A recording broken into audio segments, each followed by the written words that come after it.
I would like to spend some time today to talk about the value of human life. There is no value to human life. Now that I have your attention, to be more precise, human life to a certain limit is expendable. We are self-perpetuating yet self-destructive, adaptable yet flawed, and always resource-intensive. We are endless consumers of resources.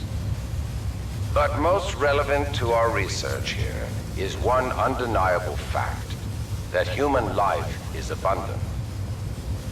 Overpopulation of any colonized world is a given. Through the lens of cold objectivity, it is irresponsible to say that all individuals on such worlds are actually indispensable. Millions of humans die across the colonized world every day by any number of causes. Human life is expendable. Now our problem is twofold.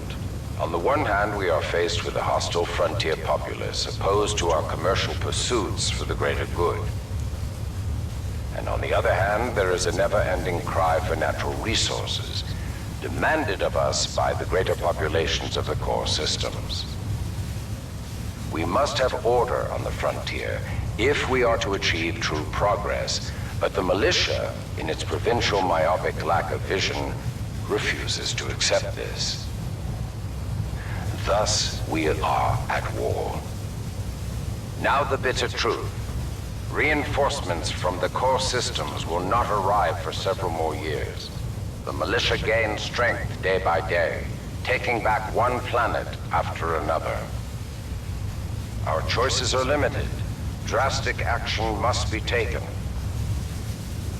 Again, I remind you all of one simple truth, that human life is abundant.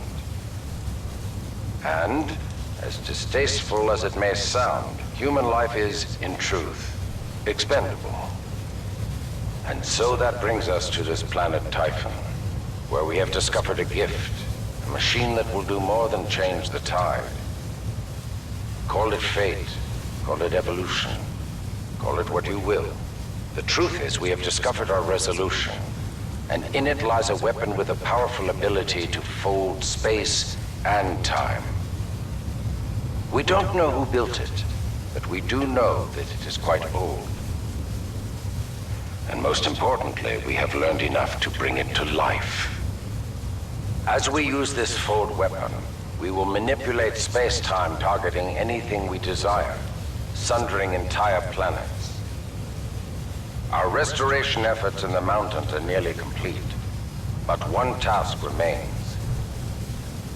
We must complete a small-scale test here first, to tune the power source, or the arc, as our colleagues tend to call it. Once we have accomplished this, we will transfer the power source, the arc, to the full-scale site, and destroy one populated militia planet and then another, until they capitulate.